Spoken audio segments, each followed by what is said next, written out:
Ladies and gentlemen, welcome and thank you for joining today's web conference, Market Surveillance Committee meeting. Please note at this time that all audience member lines are in a listen-only mode. If you would like to enter the question queue at any time, dial #2 on your telephone keypad. Please remember to state your name and the company you work for before asking your question.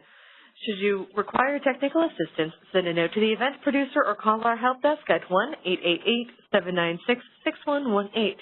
With that, I'd like to turn the call over to Dr. Benjamin Hobbs, Chair of the Market Surveillance Committee. Please go ahead. Okay. Thank you very much. I'm Ben Hobbs, and with me are Scott Harvey and Jim Bushnell of the MSC, along with ISO staff and many eager stakeholders. Thank you for joining us. We have a very full agenda, with the morning being devoted to EIM mitigation, and then 3 topics in the afternoon: energy storage and distributed energy resources, a review of RMR and CPM, and finally storage as a transmission asset, all of which involve both very important general economic issues and specific issues of implementation.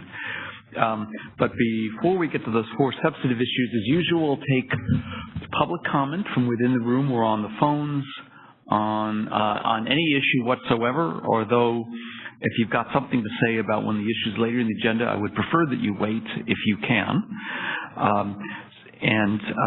So at this point, I'll first glance around the room and ask if there is any public comment. No hands are raised here. Operator, can you ask if there are any public comments from folks who've called in? All right. If you would like to make a public comment, please dial #2 on your telephone keypad. Again, that is #2 on your telephone keypad. All right. At this time, I'm not showing any public comments. Okay. Thanks very much. So at this point, the next item is to deal with the minutes from the last meeting, and those are in front of you. So I would entertain a motion to accept the minutes for our June 2018 meeting. I move to adopt the minutes. Okay. Dr. Bushnell moved and Dr. Harvey seconded. Any corrections or anything else? If not, then I'll take a vote. Jim? Yes. Scott? Yes. And I vote yes, so the minutes have been approved unanimously. We're now going to move to EIM mitigation discussion. This is going to have 2 presentations. There are many issues involved here, and gave a quick overview, Gabe Murtaugh from the ISO, and then Scott Harvey from the MSC has a presentation with 3 parts. One is an overview of issues. A second is a focus on a particular issue arising from the calculation of competitive prices and the use of those in perhaps multiple intervals, which can lead to some efficiency problems. And then in the final part, or a part of Scott's presentation, the third part will be on conduct and impact arrangements in the New York and Mid-Continent ISOs.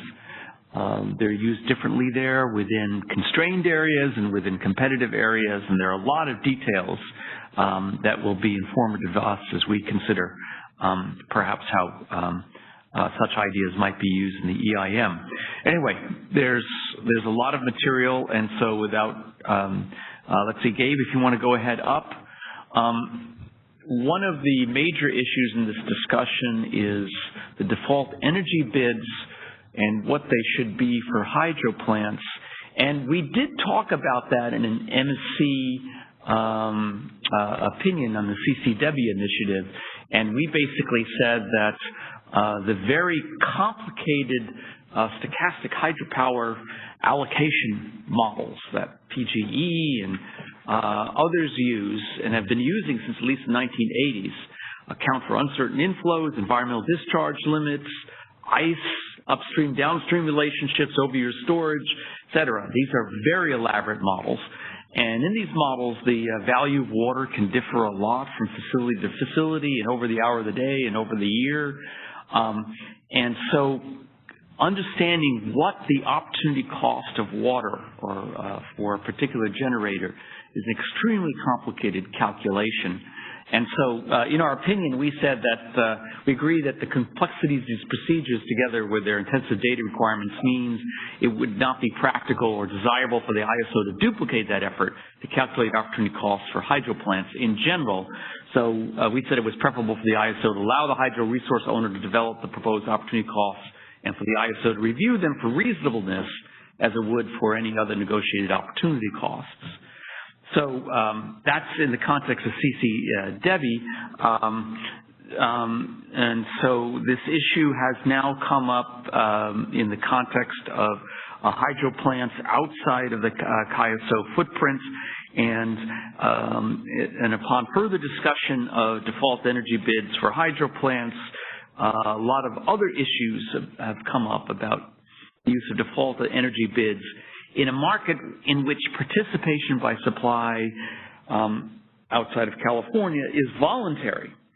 So what is the meaning and utility of default energy bid when somebody can just simply say, well, I just won't supply any quantity at all. There's no must offer obligation. These are all very important issues, and Gabe, thank you for kicking this off. Yeah, I think you just pretty much summarized everything that I had, so I'll go ahead and sit down now. No, yeah, I think you really did do a nice job of summarizing the highlights there. That's basically what we're coming here to ask you about today. We do have these very complicated hydro models. We've got this EIM system that is a little bit different than the ISO organization, and we really are looking for your opinion on how we should be handling that through whether it's through some sort of maybe a new kind of form of mitigation or updating our existing mitigation or our conduct and impact threshold, or perhaps something where we're putting a little bit more allowance on the default energy bid or a new construction for a default energy bid. So I do have those items teed up for today. As I've been introduced, I'm Gabe Murtaugh with the Infrastructure and Regulatory Policy team, and we'll be talking about this topic today. So some of the questions, some of the very high-level questions that we want to address, and I think we've already touched on a little bit, is do we refine or do we need to refine our mitigation measures as they are currently in place? How do we do that? Are there particular intervals? When do we do it? That sort of thing. What sort of improvements could we make to the mitigation measures? What value should we mitigate to? Is it still appropriate to mitigate to default energy bids if you are in a voluntary market? Is it appropriate for the hydro resources? Do default energy bids need to represent opportunity costs? That's currently how we've been thinking about default energy bids in our market. We've been doing that for a long time. Our hydro resources, potentially hydro resources outside of the ISO in the EIM area is different than the resources we have inside of the ISO or other EIM resources. Okay. Yeah. Oh, excuse me. Yeah, thank you. So mitigation, as I'm sure we're all aware, is the tool that the ISO uses to prevent the exercise of market power by a particular resource. So this occurs when there's congestion into a particular area or to a particular resource, and that resource can arbitrarily increase prices, particularly above its marginal costs, and it can essentially extract rents out of the market. If the resource were allowed to do that. However, the ISO does have mitigation measures, and what mitigation does is it takes the bids that are in place by that particular resource that can exercise market power, and it reduces those bids to the higher of the competitive LMP or the default energy bid price. Default energy bids are, fairly easy to think about for gas resources. They typically involve things like fuel costs and heat rates, and you can multiply the fuel cost times the heat rate and you get a roughly marginal cost for what it costs to variably operate the unit, so what it will cost to generate an additional megawatt of energy. And then for hydro resources, though, this question is a little bit more complicated. You have sort of the same principle of, well, hey, if I sell an hour worth of energy here during one particular interval, I obviously can't sell it in a later interval, but you've got questions of, well, how much could you really have sold it for? How much storage do you have? What are hydro conditions currently? As Dr. Hobbs mentioned, these models can be very complicated. There's a lot of variables and inputs, so it's not the easiest question in the world to answer. And then finally, and I think we've hit on this already as well, but is mitigation fundamentally different for areas inside of the EIM than it is for areas inside of the ISO? EIM is obviously a voluntary market. It's not a market where market participants are forced or obliged to participate in. So does this change the way we should think about mitigation? Does it change the way we should think about bidding into the market? And then more specifically, are EIM hydro resources even different than just EIM resources in general? So that's where we're at right now, some of our questions. So on July 19th, I know some of the stakeholders in the room did participate in this, but we did have quite a number of stakeholders from around the EIM as well involved in this conversation, but we were talking specifically about mitigation, and we were talking about opening up a new initiative here at the ISO to investigate mitigation in the EIM and potentially outline a new default energy bid option. Currently, the tariff allows for a cost-based default energy bid, LMP-based default energy bid, and a negotiated default energy bid. So the idea could be, and one of the ideas put forward by PowerX was to include an additional default energy bid option that, you know, a particular resource would be able to select, and perhaps this is only EIM hydro resources, but you'd be able to go into the master file and select this as your default energy bid, and they outline the calculation for that. And I'll go through that in a few slides. But per the question of mitigation, we've looked at mitigation, and we talked about this in our workshop as well.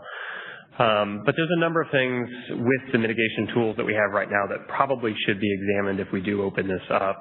One of the items, and I've just sort of outlined those here, but one of the items is when a resource is mitigated, it's mitigated for the first interval during an hour. It's mitigated for all successive intervals after that. Additionally, when a resource is mitigated during a 15-minute interval, it's also mitigated for the corresponding 5-minute intervals as well. So mitigation occurs both in the 15-minute market and in the 5-minute markets. If you are mitigated in one of those 15-minute intervals, perhaps the first interval, you'll also be mitigated in the first, second, and third 5-minute intervals as well, whether or not you failed a test there or not. You've effectively failed. There's an upper bound on the mitigation price for the hour. So once you've been mitigated during a particular interval and mitigated down to the competitive LMP or your default energy bid, your mitigation in successive intervals during that same hour can't go up. So if you've been mitigated to your default energy bid, it's going to be, your mitigation level is going to be set there for the remainder of the hour. If you've been mitigated to a competitive LMP, if that competitive LMP goes down, your mitigation level can move in the downward direction, but it can't move in the upward direction. Obviously, you could think about situations where competitive LMPs are maybe very low in one particular interval when a resource is mitigated, and then in the next interval or a successive interval, perhaps those competitive LMPs go up by a significant amount. However, default energy or the mitigation doesn't change in that case, just by virtue of the way the rules are set up, if that's during the same hour. And then number 4 there is mitigation measures for BAAs that serve no third-party load. This is something that the ISO has been talking with PowerX about, and we think this might actually make some sense that mitigation not be applied to BAAs that serve no third-party load, because essentially if you can exercise market power and you can increase prices, but there's no impact to anybody who's actually being impacted by those prices, then perhaps market power the whole question of market power doesn't make a whole lot of sense. Gabe, I wanted to ask this seems like an okay time to sort of ask this question. I'm still trying to get my head around exactly how the regulations of the offer prices relates to the requirements of an EIM entity on the quantity side. Because, within the ISO, it all comes down to must offer obligations and RA and all of that. That doesn't apply in these circumstances. I remember sort of bringing this up in previous discussions, and I think the answer had to do with the resource sufficiency test and the showings for that. But I still don't sort of fully get the connection there. And so I think, with your bullet point number 4, there's sort of this question of, all right, well, what would be the objective of trying to raise prices within my EIM area if I'm a dominant supplier there? And can that be accomplished through sort of within the rules by pulling quantities out equivalently, as opposed to just sort of the quantities I am bidding in, just bidding a higher price for? And what prevents that, or is there nothing that prevents that? So are you thinking about a situation where mitigation might not apply to the full quantity of megawatts that are bid into the market? Well, I guess I'm saying so I could bid 100 megawatts from my hydro plant in at a really high price, or I could just bid 1 megawatt in at a really low price. And is there anything that prevents the latter strategy? I guess I'm not quite sure what you're trying to accomplish by bidding in 1 megawatt. Another resource that's got a high price. So suppose you have a thermal resource that's got a high price, and you've also got a lot of cheap hydro, and instead of offering in all the cheap hydro, you only offer in a little bit so that the price is set by the high-cost thermal resource instead of the hydro. Or you've got something else that's got a high diff. I think that's what he has in mind. Well, I mean, in regards to bullet item number 4, if there's nothing that's settled on those if there's no third-party load that's settled on the prices, that it sort of doesn't matter, right? It doesn't matter how the prices are set. Sure. I guess I didn't mean to throw it open that deep. I was actually just asking a narrow mechanical question that sort of, we normally think of local market power mitigation as sort of working in this piece of there's a formula that determines the price that's offered, but there's also a must offer requirement that sort of determines the quantity that's offered. And I never quite understood how those pieces fit together in the EIM areas outside of the CAISO where there isn't a must offer requirement. And it sounds like that's still sort of a gray area. Yeah, maybe Don's got some extra. Well, so I think you're right, Jim. So you could, the resource efficiency test is to ensure that you've got sufficient resources so that before you can access resources outside your balancing authority area. But there isn't any requirement that you have to have bid in the least cost or the most optimal, or even have optimal base schedules prior to the hour. So you could have a scenario where I bid what I participate with is just my expensive resources, and I don't participate with my cheap resources. And then to the extent that you pass the test, then you could import, lower costs from some other balancing authority area. But then once you were triggered once you were import constrained, then we would trigger local market power mitigation and then mitigate any of those higher cost bids.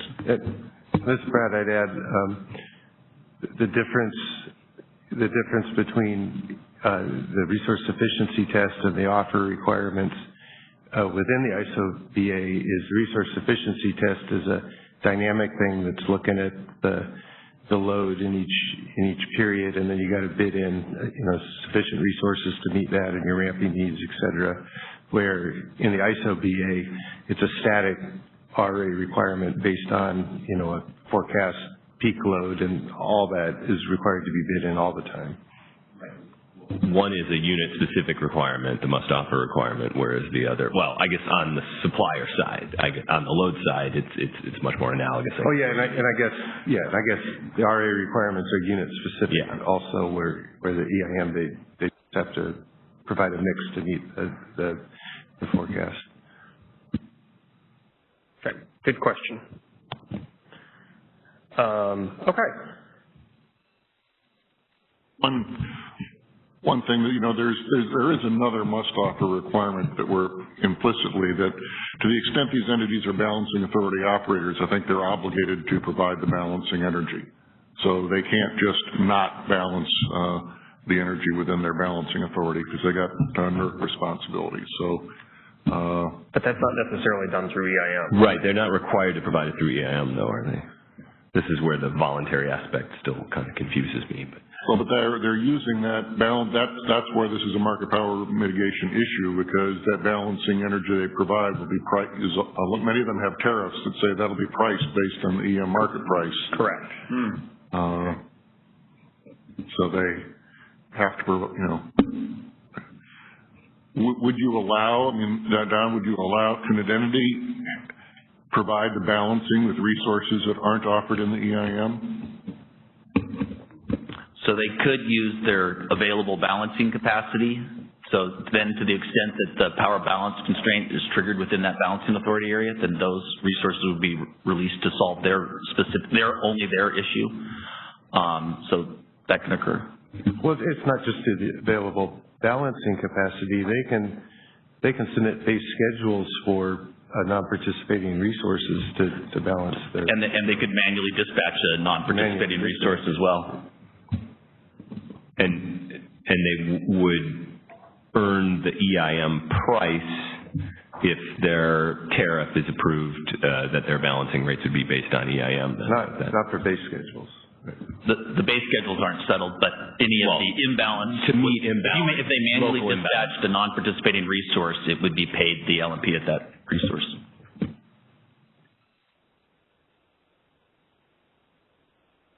Yeah. And I know, Dr. Harvey, in your presentation a little later on, you've sort of got some examples that walk through some of these items. So we're certainly looking forward to that. But just as a little bit of a background for maybe the reasons why some of these rules were put in place in the first place, we've been talking about like the remainder of the hour application. And I think the idea there is that you don't have one interval when you're mitigated and then the next when you're not, and then the next interval you are mitigated, resulting in very low prices where you're dispatched at a high level and then very high prices where you're dispatched at a low level and very low. This kind of seesawing pattern. That was one of the reasons why the application was applied for the remainder of the hour. And I know, Dr. Harvey, you've got a very good slide on the 5-minute versus the 15-minute markets. But I think the idea behind this was that, well, if you've got mitigated price in the 15-minute market, but then you're dispatched in the or you're not mitigated in the 5-minute market and you're dispatched at a high level in the 15-minute market, you might have to buy back some of that schedule in the 5-minute market. So we'll hear a little bit more about that later. And then finally, number 3, it might just make sense to look at, potentially allowing mitigated prices to fluctuate both up and down if competitive LMPs are changing over the course of an hour instead of setting it at an upper threshold and not allowing it to fluctuate in the upward direction. As far as follow up on just one thing you said,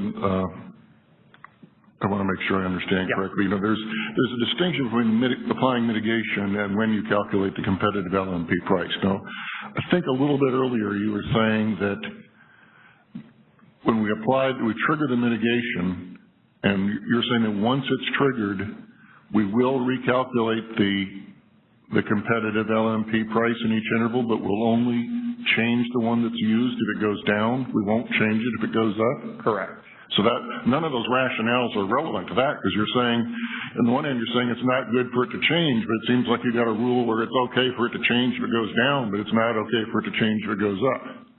And I don't even see that in the tariff where that, I think the tariff refers to mitigation, but I don't think it has anything about sometimes you can do it and sometimes you don't have, you're going to move it the other way. And part of what we're doing here is we're trying to lay out, hey, this is how mitigation works today, and we'd like to think about the best framework to move forward with this. So maybe full disclosure there.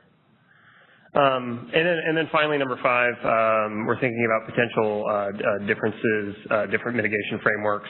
So perhaps using something like the Mid-Continent ISO or some of the other Eastern ISOs that have a conduct and impact threshold test. And maybe, again, that's relevant to EIM areas or hydro resources, something like that.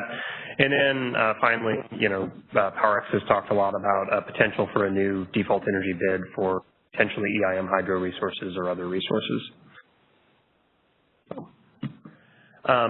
One of the fundamental questions we've got is, do default energy bids need to represent opportunity costs? This is the framework that the ISO has been working under for a very long time. PowerX and Dr. Hobbs have elaborated on the difficulties and the challenges in estimating particularly large-scale hydro resources actual opportunity costs during the day. These could fluctuate hour to hour depending on river conditions. There's obviously a lot of inputs there.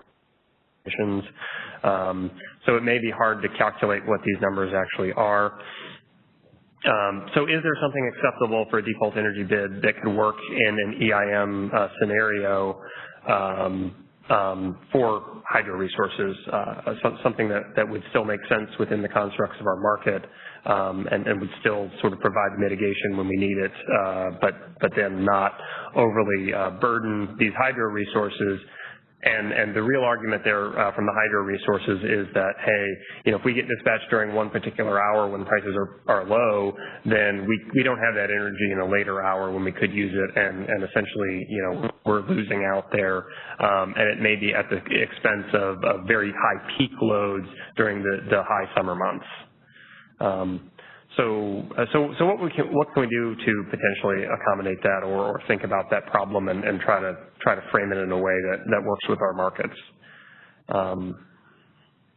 And like I already mentioned, PowerX has talked about a potential default energy bid option that would be an option that you could elect in master file for any particular resource or any particular potentially hydro EIM resource. And they outlined a methodology using mid-Columbia indices, so it would be day-ahead indices and monthly future indices with multipliers on that to sort of do some analysis on a potential default energy bid option.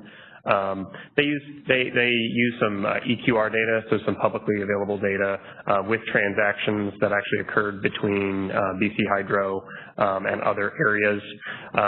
We've also done some analysis for a default energy option as well, or a new potential default energy bid option as well. We also looked at some of the some similar EQR data and tried to make some comparisons there. So this is the report that FERC did? Yes. Thank you.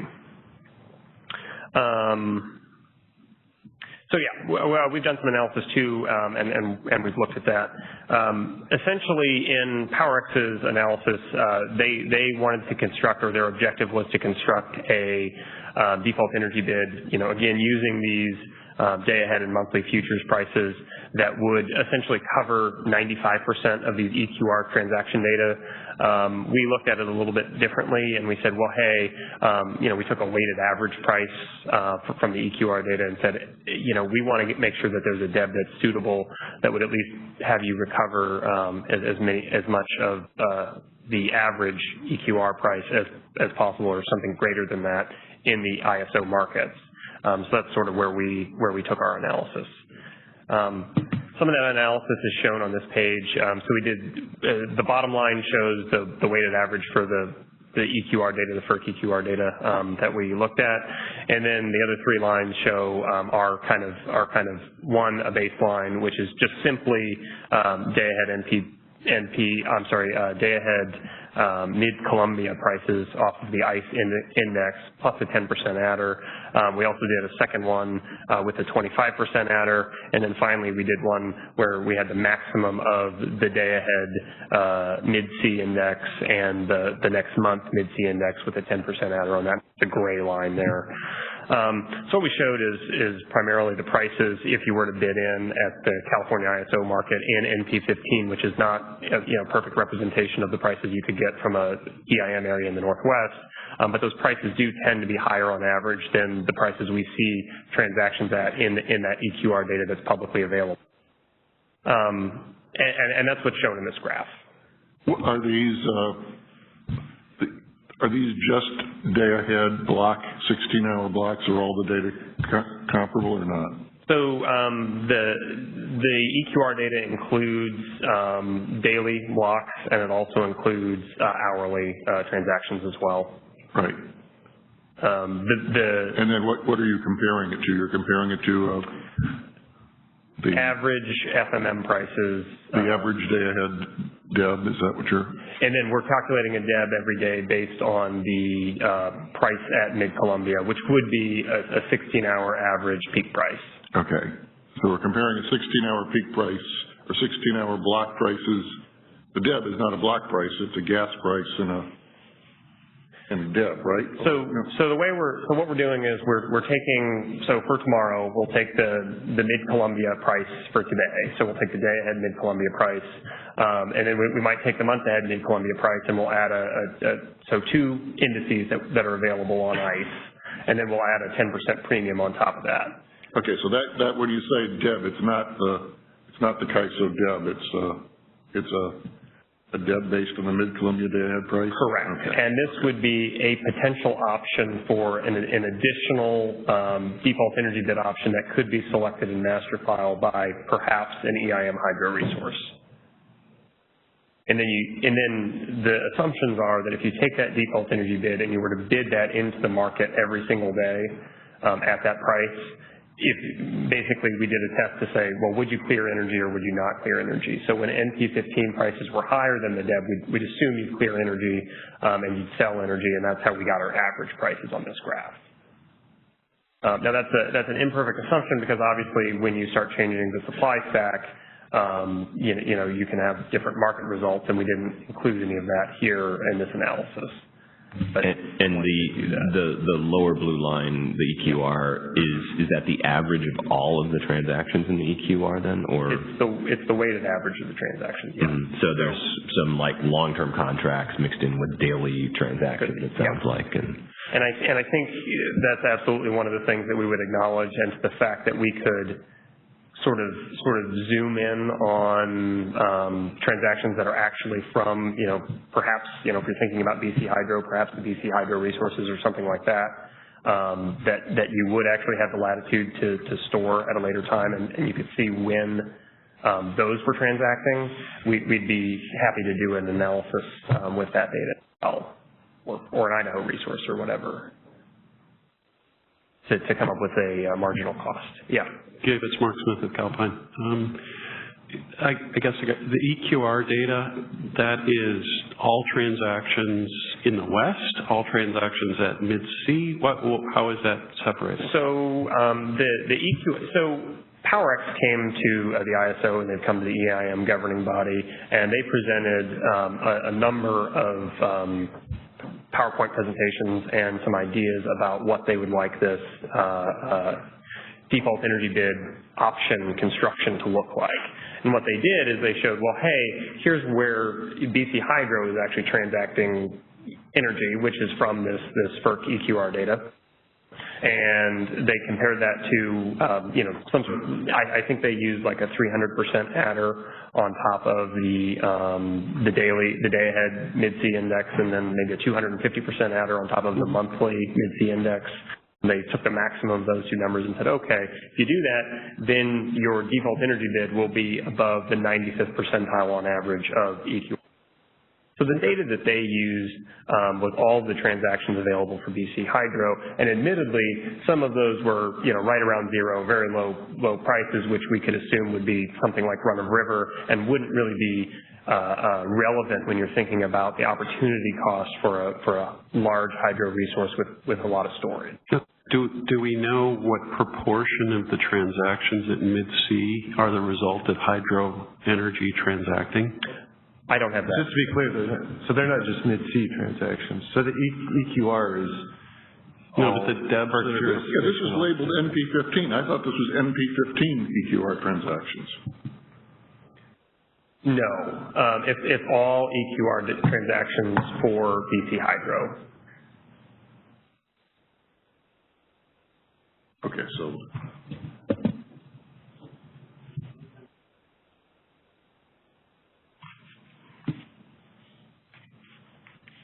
but there are clearly a number of limitations to this, and I think we're perfectly willing to make the assumption that some of these average prices include some numbers that would not be reflective of marginal or opportunity costs for the hydro resources that PowerX is offering into the EIM market. One of the other analysis that we did is the percentage of intervals based on each of these three methodologies that the resource would actually run. What we found is they actually run a fairly, just because of how the Mid-Columbia indices work, they tend to be fairly low during the shoulder seasons, and when the indices are fairly low, again, these are day-ahead prices for a 16-hour peak energy block. Which certainly isn't expected to cover all of the intervals during the actual next day trades. What we found is if you did set your prices at those intervals with MP15 prices, you'd be dispatched pretty frequently during the shoulder months, in excess of 50% of intervals during mini months. And that's probably certainly not palatable to some hydro resources, particularly those that do have this long-term storage. So maybe there's something here where we think about a cap, or we think about what's been proposed has been a price duration curve, where you look at, hey, if a storage or if a facility has storage for 12 months, you estimate what you believe prices would be for the next 12 months, and if they can run maybe 4 hours a day, you say, okay, 4 hours a day equals this many megawatt hours, and then you find out what the price would be on that price duration curve. But this is just sort of illustrating, this certainly isn't a perfect methodology that we would recommend here. Okay. Any other follow-up questions? Yeah. Gabe, just go back to that. I just want to make sure. This is Ben Hobbs. Just want to. So basically, the assumption is that there is not congestion between where the unit is located and NP15. Correct. So would it be, when there's no congestion, would it be dispatched? So if there was congestion, this number would change, would go down probably, but you're expressing concern that it seems high. Correct. Given how some of those units. And I think we would absolutely agree, Cobb might be a better pricing point to look at for some of the Northwest EIM entities. We do have some pricing history in Pacific Northwest now. Obviously, they had some fairly limited ETSR transfer capability when they were first put in place, but maybe some of those prices might be a little bit more relevant. And we've certainly seen, month after month, quarter after quarter, that those do tend to be lower than even the Cobb prices, and particularly the NP15 prices.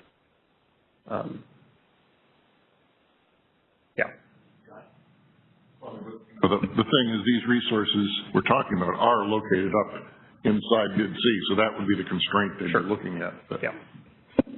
I think we'd be willing to consider that. And if we were to move forward with any kind of new default energy bid option, we would certainly want to consider that. Great. Okay. Let me ask if there are any questions in the room for Gabe at this point before we go to Scott's presentation. Should go to the phone. And also, let's see, nothing in the room. So, operator, is there anybody who's got their hand up on the phone? We do have a call to queue on the phone. Caller, your line. Great. Hi, good morning. It's Mark Holman with PowerX. Hi, Mark. Good to hear from you. Hi, good. Hey, I appreciate it, Gabe. So I just, a lot of good information provided on the early slides, but I think we had to discuss this before, and we understand this is a simplification, but I think there's on these last few slides, some real challenges with this approach. And so maybe I'll just highlight some of those challenges that we really think this analysis is just not relevant at all, quite frankly, and for a few reasons. One, first of all, the EQR data includes PowerX's sales in the western U.S., not just from hydro resources and not just from BC. So it includes sales where PowerX could be buying low-cost energy in the Pacific Northwest from wind farms or from hydro or in the desert Southwest and making sales. So it's not limited at all to hydro resources in the EQR sales. I think the second point would be that NP15 is not a relevant price at all. The actual Northwest resources in the EIM receive a locational marginal price that can actually even be significantly below COB. And, I don't know what the average numbers are, but it wouldn't surprise me that it's, $8, $10 across the year lower than NP15. I think the third problem, perhaps the most profound problem, is this takes a resource and optimize it using a DEB as an offer price without any hydro constraints in there whatsoever. And so it doesn't reflect the fact that you can't actually operate that way, and averages don't work. You may have a period of a week where you're spilling at one of your plants, and so you're willing to sell at zero, and so you see some sales in the EQR data. A week later, you're through that high inflow period. You have the ability to store energy until the evening peak in the summer or in the winter, and your opportunity cost is very different. So this doesn't reflect hydro optimization at all. And in fact, that's probably perhaps most profound by the results you see here on slide 7. With a hydro system with long-term storage, you actually seek to maximize productions and sales in the winter and in the summer high-priced hours. This actually has you increasing production in the springtime when you want to be backing off and soaking up oversupply surplus energy. Just as the graph is almost inverted from what you would expect would occur through efficient operation. Again, it's not meant to, I understand that CAISO had limited information to try to develop a model, but it really, in our view, doesn't reflect much of anything related to hydro optimization, to the prices you would receive in the EIM, or to the EQR data. We did show EQR data to show that we believe you need a DEB that is an upper threshold that doesn't start to fall below your other opportunities for sales, or you're going to start to inefficiently operate the hydro resources. So I'll just pause there and any questions or thoughts. And Mark, I know we've kind of talked about some of these items as well, and hopefully I'm trying to I think illustrate a lot of those things that you just said with these slides, particularly with slide 7, and this really is sort of an outline of potentially one of the shortcomings of using a model like this, and that's what I'm trying to do here. So I appreciate you reiterating that. One of the things I think we could potentially do, if that EQR data or something like that was representative of actual sales, or we had data on actual sales from a specific hydro resource, not necessarily PowerX resource, that could be that could inform what a default energy bid might look like, or an opportunity cost might look like. If we see transactions above a certain point, and obviously you've mentioned this too, but these things can change on an hour-to-hour basis. But to the extent that we can actually see transactions that could help us to inform what an opportunity cost, what that lower threshold of the opportunity cost might be. Right, and so I appreciate that, Gabriel. I was really willing just to highlight that the MSC members don't draw too many conclusions from this, given that it was a simplified analysis. And I think maybe the point we want to highlight on this on the DEB issue here is that, and I think Dr. Hobbs described it well, is that these hydro systems are incredibly complex. There's incredible amounts of dynamic information and subjectivity around future inflows, future constraints, and you're shifting these opportunity costs around as you gain new information and make new subjective estimates of that, and you're using models and formulas to help inform that. But the point being is that any estimate of marginal opportunity cost through a formula or a model is going to be inaccurate. And so what do you do with that inaccuracy? That's not to say it's going to be low, but you may have an hour where you believe your energy's valued at $5 and the DEB says 25, and so it's $20 too high, and then you may have another hour where you're later in the day and there's a different plant that's running or different conditions, and you believe your marginal opportunity cost is 60, but the DEB is still 25. And the problem is that even if you have a relatively high DEB compared to the estimated marginal opportunity cost on average, if it's too low 20% of the time, you run the risk that 20% of the time you may be inefficiently operating the hydro system. And entities that have managed the system and managed the sales associated with these projects are very experienced, and in the other markets where they don't face this, even through self-scheduling or through participating in the bilateral markets or anti-bidding framework, they can get up to a very high accuracy level of running the hydro system in the best hours, given the information they know at the time. So as I described, even having a DEB that's too low 20% of the time. If it's being used and kicking in frequently, it's going to be a big step backwards from the current efficient operation of the hydro that we see utilized in the other markets. And in fact, that's what we've experienced to date in the EIM. It's been a big step backwards in the efficient optimization of hydro resources.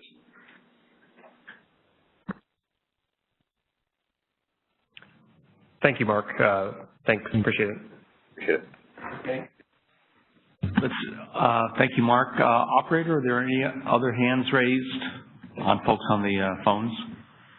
No, not at this time. Okay. So now we'd like to turn the mic over to Dr. Scott Harvey of the MSC, who has a presentation with 3 different parts to it.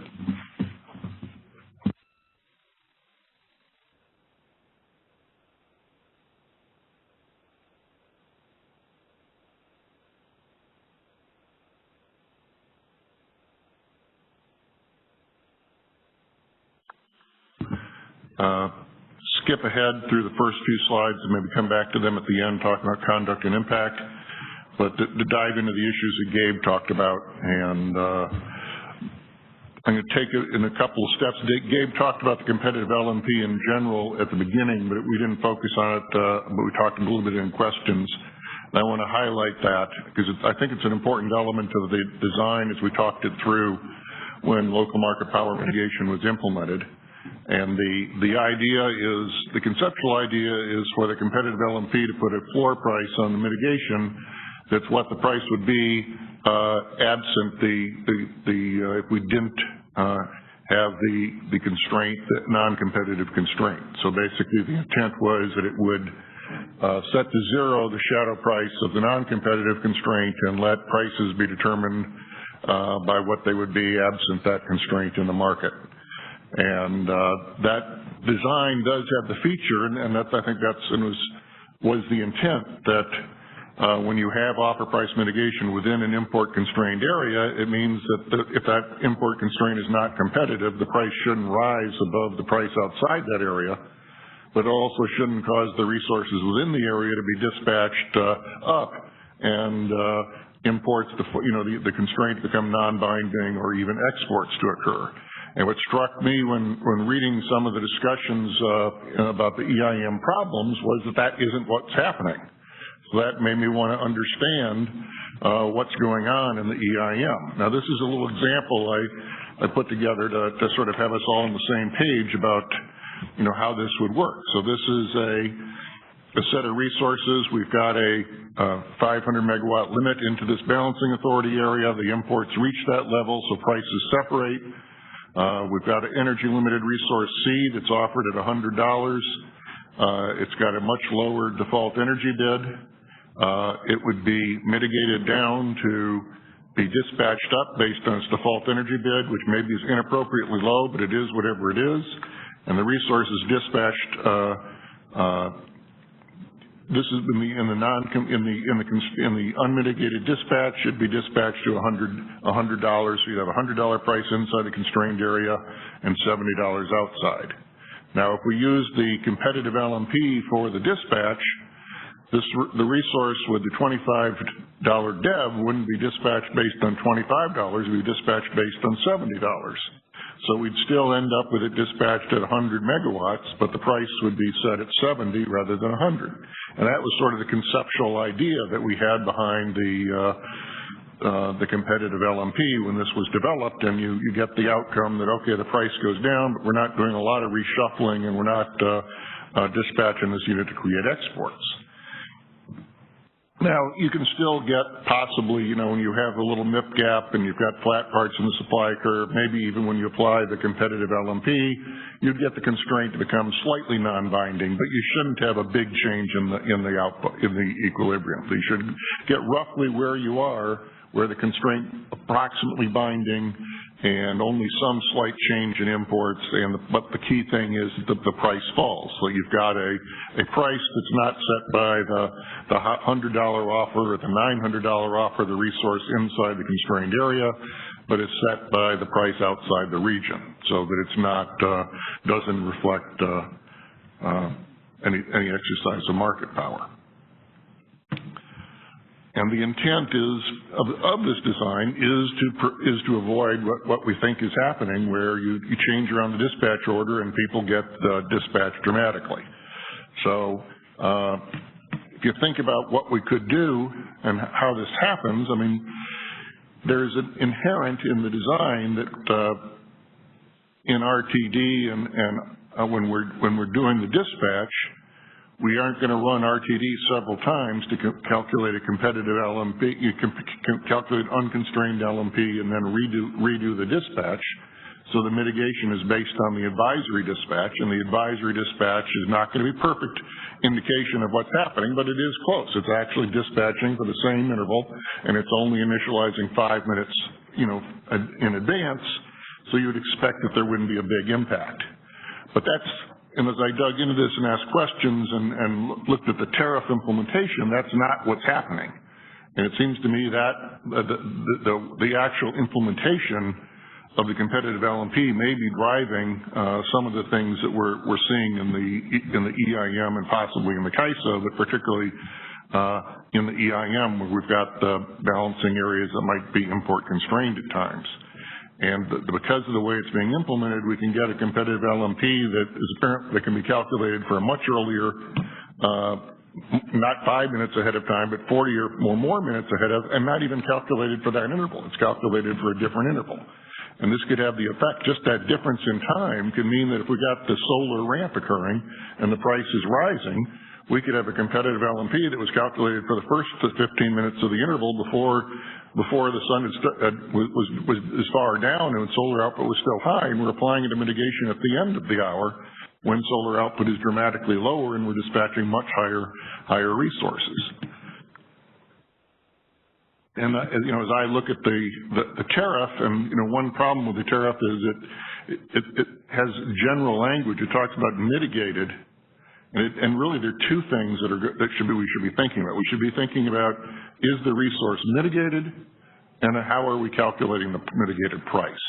And those are really two distinct things, but they seem to be, they're blurred together in the tariff, and because they're treated the same in the tariff, I think that leads to this outcome, because it says if it's mitigated for the first 5-minute interval of a 15-minute RTUC interval, the mitigated bid will be utilized for all the corresponding intervals in that 15-minute period. So we could be, that we're using that mitigated bid. That means when we calculate the bid for the first interval, we keep using the same bid for the next intervals rather than calculating what the competitive LMP would have been for each of those intervals. But that's only 15 minutes off. The next section where it talks about where it's mitigated in a 15-minute segment, not only do we carry the 15-minute segment and mitigate through the hour, apparently what's being done is we're taking that price that's calculated for the first 15-minute period of the hour, and we're applying that to all 4 15-minute segments. So that becomes the offer price. And it isn't even the price that's calculated in that initial run for the 4th interval. It's the price calculated for the first interval. So we're taking the price that's calculated for the first 15 minutes of the hour, and if mitigation is triggered, that's going to get applied throughout the hour. And I hadn't understood this, but Gabe clarified something I hadn't picked up from the tariff, that apparently in addition, this means it can't go up. But also apparently we are recalculating it's being recalculated in RTD and being reset lower, which I don't see where that comes in this, but apparently that's the way it's being read. So this means that we've got a big difference in the mitigation. This figure is trying to visualize what this means and take that same situation where the true competitive LMP would be $70 outside the region with 500 megawatts of imports. But now we're going to, instead of mitigating the resource down to 70, its offer price is going to be mitigated down based on, say, $40 that was at the price at the beginning of the hour. It's completely unrelated to the price in the current interval. So now you can get that resource, instead of only being dispatched for 100 megawatts,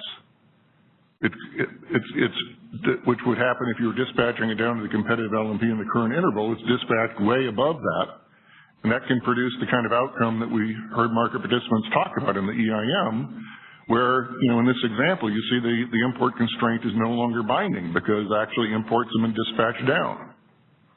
Yeah, Don? So this is Don. So Scott, I think what you're pointing out is this actually isn't an EIM issue. It's an issue for the entire footprint, including the ISO, where you don't set the competitive LMP in the binding interval. Right. And so, when we did the initial market power mitigation design where we hold it like for the balance of the hour, there was concerns that we couldn't, from a performance standpoint, do DCPA on all of dynamic competitive path assessments for all of the advisory intervals. And that's what you would want to do if you were able to do. And then you could, rather than have these rules where you hold it for the remainder of the hour, you can now reassess it when that interval becomes binding, in the sense that you're always calculating the binding, the competitive LMP in the binding interval, which prevents these problems you're highlighting. Yeah, but it's not even if we couldn't reapply the fiddle supplier test in every interval, we could recalculate the competitive LMP. And Gabe explained to me, apparently we are recalculating the competitive LMP in every interval because we're lowering it sometimes. So we could be adjusting it up and down as because we're actually doing the calculation. So we could be,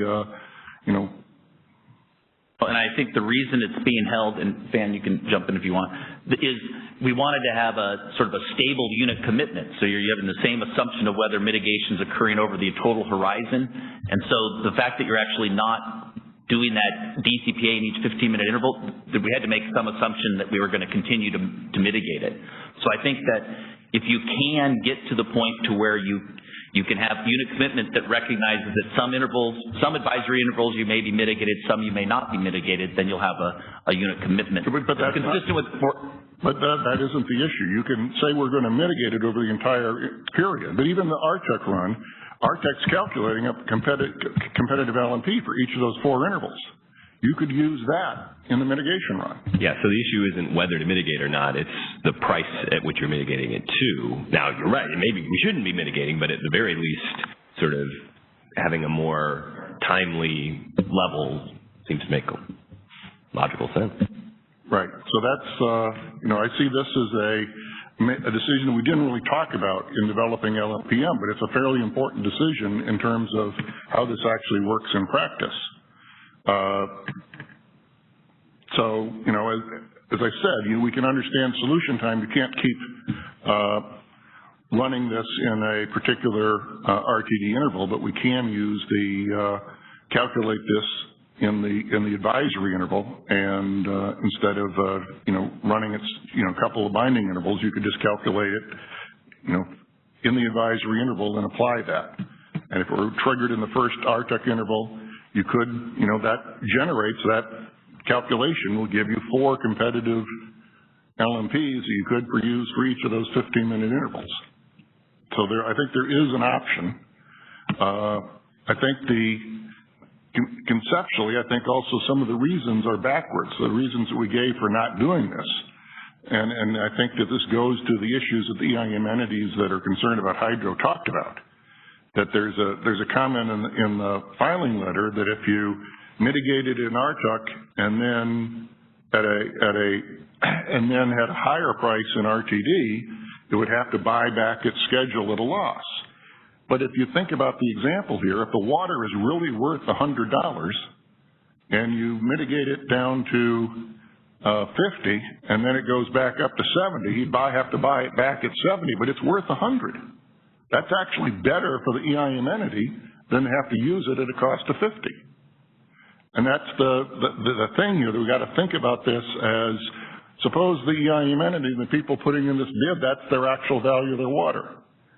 Then it is better for them to be able to buy it back because they're still buying it back at a price that's lower than the value of that water. So they got hurt, but we're hurting them more when we don't let them buy it back.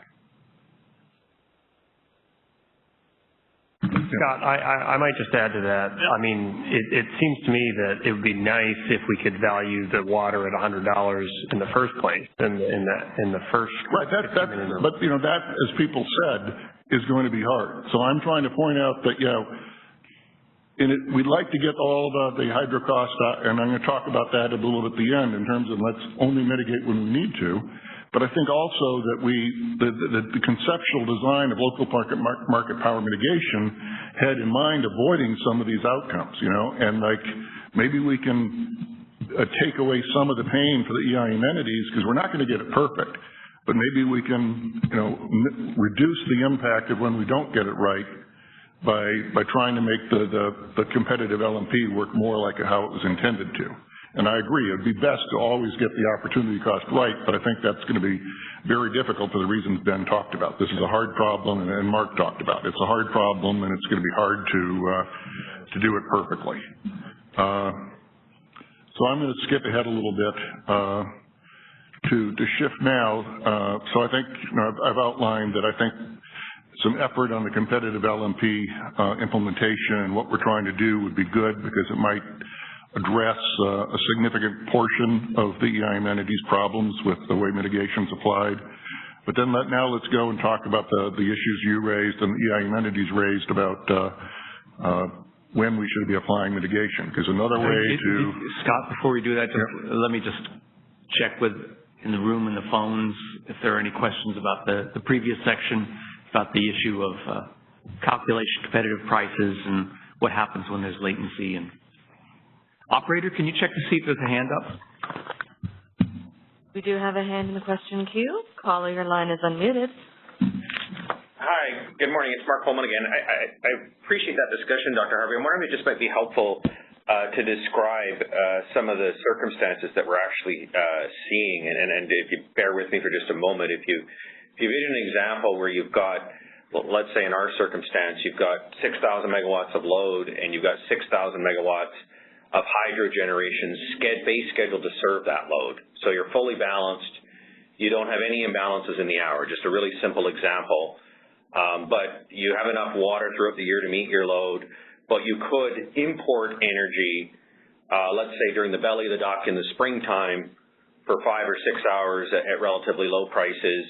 That actually saves the hydro and enables you to export in future hours. So you're really, your activity is very analogous to a battery, that you're able to, you're already balanced to serve your load, but if you're able to import low-cost energy now and soak up oversupply energy, that is going to enable you to make sales, let's say during morning and evening peaks later in the year, beneficial to yourself and beneficial to the market more generally. And now, so you put in an offer price, let's just say at $25 to buy energy, and the external grid is in an oversupply condition. And so the price in the external grid, let's say, is at $10 or at $5. And now in the LMPM run, it shows that your import constraint is binding, not because there's high demand or any imbalance in the constrained region, but because the broader external region is in oversupply and trying to find a home for that energy. And so now you end up with your import transmission binding because of a purchase. You're not a seller. You're in a net purchase mode. You're seeking to buy that energy. But now that it binds, it says, okay, now we need to protect against local market power mitigation in the constrained region. The competitive proxy price is going to be quite low because the external region is in oversupply. And if you have a DEB, which will always be inaccurate, that's low, it can turn around. And if that DEB happens to be below the competitive LMP, let's say the competitive LMP is at $10, and you have a DEB that's just based on, say, a day-ahead index or some number that's also low, it can turn you around into becoming a net exporter during oversupply conditions, and it can do that hour after hour. And it's very analogous to saying, we have batteries that could be charging during these oversupply conditions, importing power to enable them to make sales in future intervals, and that's along what they've done on the Western grid, with these long-term storage resources, but instead the LMPM DEB framework with the competitive proxy price, which is quite low, which really doesn't provide a lot of protection, is causing these resources. Mark, can I break in for a second? If the competitive LMP were set at your example at $10, then that should result in the price being $10, and you shouldn't have an increase in exports. Your imports shouldn't be materially reduced. And that's why I think that, I posit that what's happening is we're getting effects over the hour where it's being set low at the beginning of the hour or looking forward, and then because of this long latency, or maybe because it's being set in RTUC and RTUC is being flowed into RTD, and then we're getting a disconnect between the competitive LMP that's being used in mitigation and what the true competitive LMP is. I mean, if there's something else going on, then we need to dig into it, and maybe there's something else in the implementation. But we shouldn't have a situation where if you were actually mitigated to the competitive LMP, that you then be dispatched around to create exports. Because if the incremental cost of supply outside is 10 and you're mitigated at 10, that shouldn't cause a huge increase in your dispatch. As I said, we got MIP gap and little flat areas in the supply curve, so maybe you get the level of imports would drop a little. But if it's flipping around, and the LMP is being calculated correctly, I mean, that's something else. Reading your comments and others, I suspected that it's something to do with this time lag, but maybe it's deeper than that. I appreciate that, Dr. Harvey. I think some of your suggestions here are helpful. I just wanted to flag that separate from the time lag, this can incur. I mean, when I think of the competitive proxy price, it's what would the price be if you did not have constraints on the uncompetitive paths. And if you're in an oversupply, let's say during the belly of the dock, even if that competitive proxy price can be very low, it doesn't at all reflect whether what is the value of the hydro resource that has long-term storage and can store at a future interval. So even without the latency, which I think could be a problem, and so I'm not disagreeing with you, I'm saying that competitive proxy price could be low for 6-8 hours in a row during the belly of the dock, and it's still not reflecting at all whether it is competitive conduct. It's just saying, this is a very low competitive price if you get rid of those non-competitive constraints. If they weren't binding, what would the competitive price be? It's not a reflection of whether your offer is competitive because, of course, your offer is based on the ability to store energy and sell in future hours. Yep, I agree with that, and I'm going to get to some examples and maybe we'll highlight this, but it shouldn't result in the situation of drastic reduction in imports. What it could result in is changing your internal dispatch in a way, because we mitigated one price and not another. So let me go ahead and I'll try to respond to that. Scott, just to make sure I'm following. So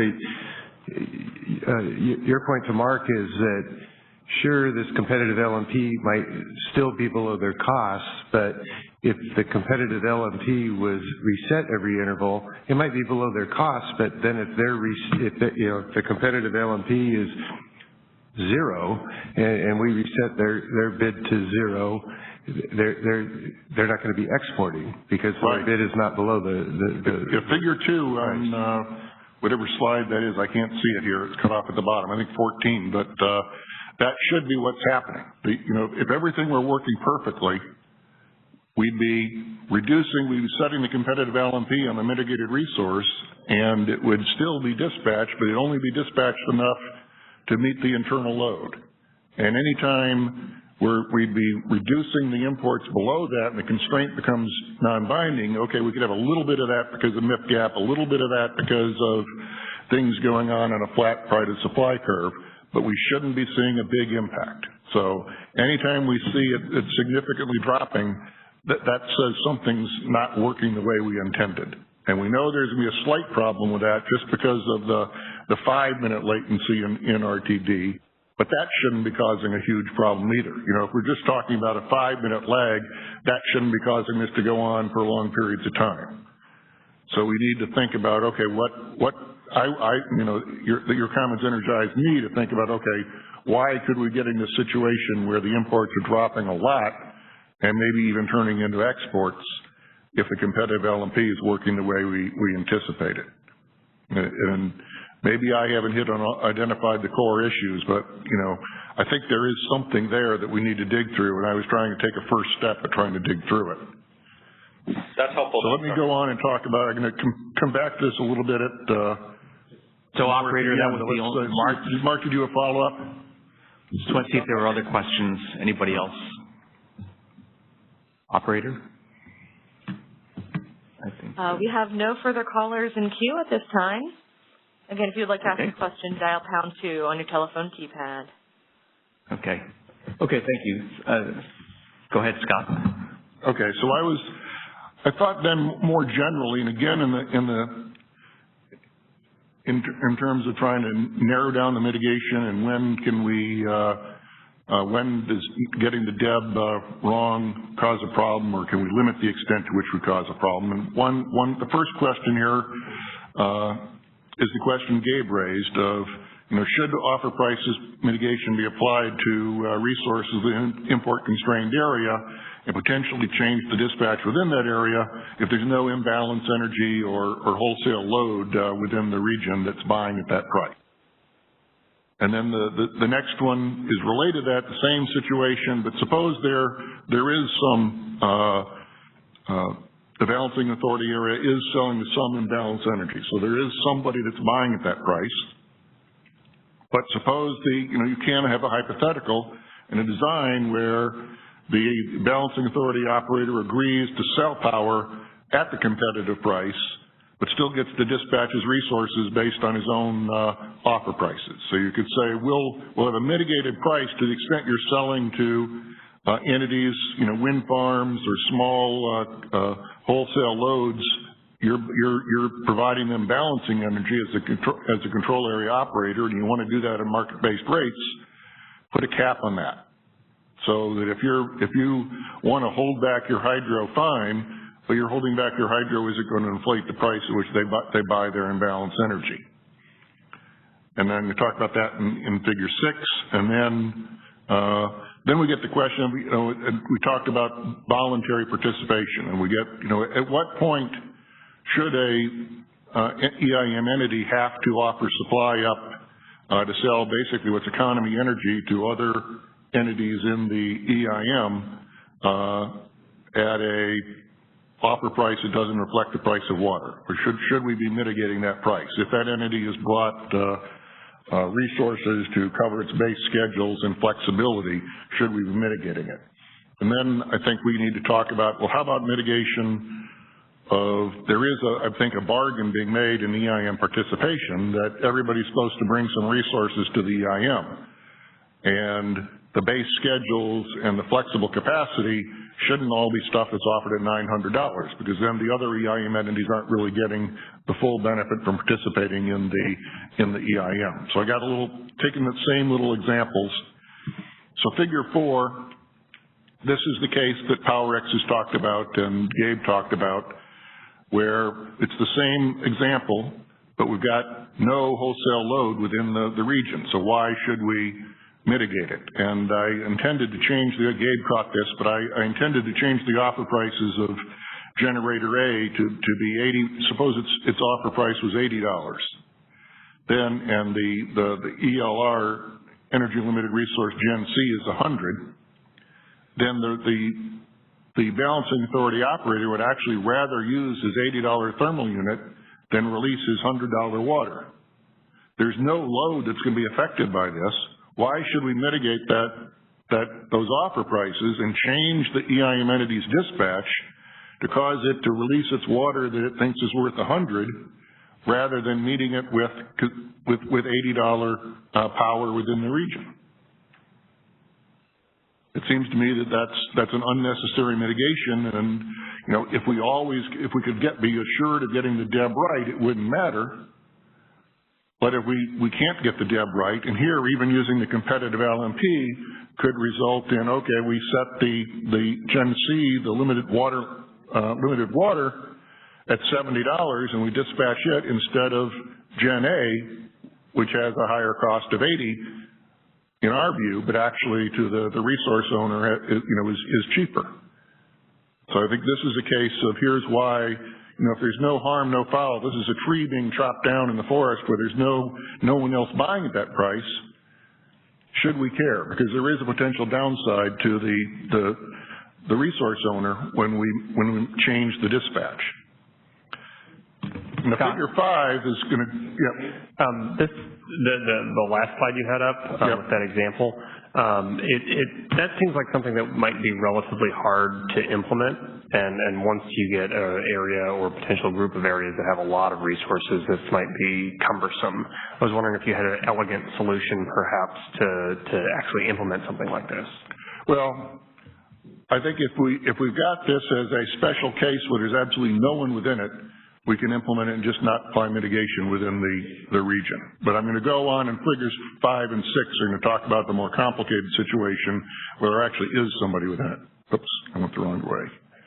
So figure 5 puts in a wholesale load.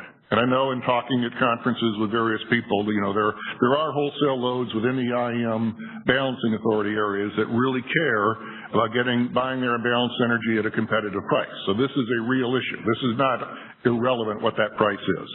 And a lot of times, in a lot of designs, and Pacific Corp, you look at their tariff, you know, there were rules before EIM about how that price was set so that they couldn't sell imbalanced energy to just whatever price they made up to the imbalanced customers. So this is a real, you know, issue where there is a potential need for mitigation, especially when the balancing authority area operator has a lot of the resources that can provide the balancing energy. So here is a case where we need to provide mitigation. But there is an option that occurs to me that we could use. It's analogous to what was done pre-EIM and could take advantage of the competitive LMP, because we could say, have a design where we won't mitigate the offers of some of the balancing authority area operators' resources if it agrees to sell energy to imbalanced energy for selling purposes at the competitive LMP. And that becomes just a settlement exercise that the ISO, when it's calculating the imbalance energy, would be settling the imbalance energy at the competitive LMP. And again, I screwed up this. I meant to charge the offer of generator A to $80, and Gabe caught that too.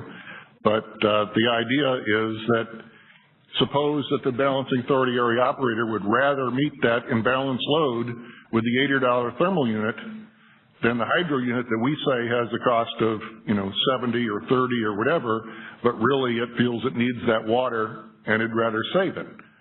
So I think that kind of design might be workable, and obviously the balancing authority area operators and EIM entities that mitigate would have to agree to it, but it might be, you know, a fallback where if we do get a situation where the price is not right, but if we can straighten out the calculation of the competitive LMP so it really is the competitive LMP, that would be a way to accommodate the situation.